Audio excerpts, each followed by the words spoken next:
Good morning, Flagler County. I'm Rich Carroll. You're listening to Flagler's Morning News on Friday, August 4th. With this franchise fee, this is now the third time this has come before this council. And I think it's clear to me, at least, from the public reaction, that the city of Palm Coast does not want a franchise fee on their electric bill or anything else. After Palm Coast City Council once again decided against adding a franchise fee to Florida Power and Light bills, Vice Mayor Ed Danko called for a referendum for any future proposed franchise fees, giving the people the final say on the matter. So I'm making that motion that, effective immediately, any future attempt by this council or another council would require a public referendum voted on by the public. 3 times you folks have packed City Hall and have spoken out against franchise fees. So to me, it's pretty obvious, despite that another city may have them, folks in Palm Coast want us to find another way to save money on our budget. And I'm all in favor of making those cuts to save that money. City Attorney Nasa Borkert expressed legal issues with Danko's motion. Being able to bind future councils to a decision that you all make, that's virtually impossible because, as you said, they could come back. They could come back and just revoke that immediately. Also, I think that, saying it here is a motion presented, but it would need to be, if you were to do it, memorialized in some type of resolution. Council unanimously voted to ask city staff to craft an ordinance or resolution for their consideration. This local news is a service of Flagler County's Toyota dealer, Beaver Toyota US 1 St. Augustine, here to wow you.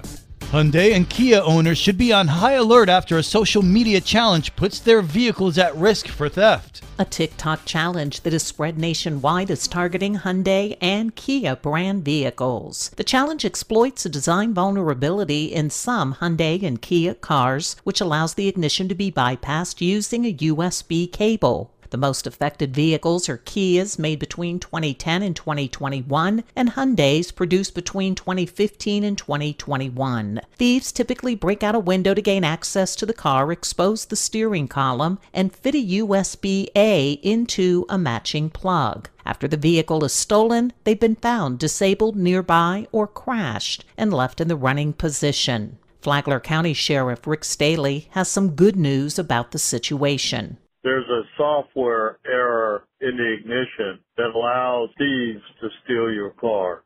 Hyundai and Kia have offered a free software update. Meanwhile, company officials say Hyundai and Kia models with push-button ignition come with a theft preventative measure and do not have this issue. For Flagler's Morning News, I'm Karen Johnson. My main goal here is to protect the special quality of life that we have in Flagler County. To do that, former Flagler Beach City Commissioner Kim Carney says she'll run for a seat on the Flagler County Commission. If elected to the District 3 seat, she pledges, I have voted against budgets in Flagler Beach before, and I intend to do the same thing in Flagler County, holding people accountable for taxpayer dollars. There's lots of belief that the money in the coffers doesn't belong to the taxpayers, but I greatly disagree. I think that any revenue or any money in the bank in Flagler County belongs to the taxpayers. Carney, who's a realtor, served on the Flagler Beach City Commission from 2011 to 2020. From the WNZF Newsroom, I'm Amy Cherry.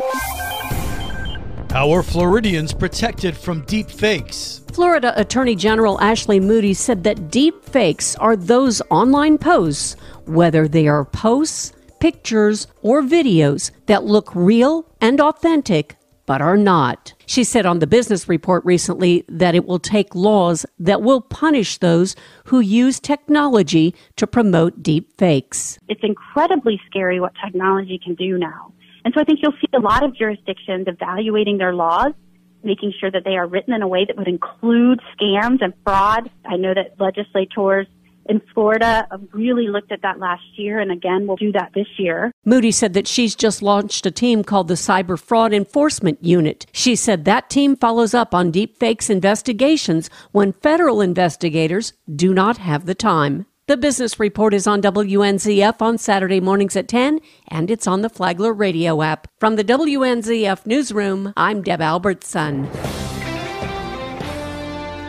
The weekend is here, and there's plenty of family fun to be had in Flagler County. This is Stacy with Fun for Augie Kids. The 2023 Back to School Jam is tomorrow. All schools will be represented along with several departments, local service organizations, and businesses that cater to Flagler students. Be sure to also stop by their food trucks, go for a spin in the bike rodeo, or see awesome vehicles on display. Home Depot is hosting their free in-store kids woodworking workshop. This month's project is a wooden treasure chest. Did you know the Florida Agricultural Museum has orienteering courses? Orienteering is a recreational and competitive sport using detailed maps and a compass to find your way through unfamiliar terrain. These courses are available to the public Friday through Sunday. For more on these events and others, please visit us on our website at fun4augiekids.com. Have a great weekend.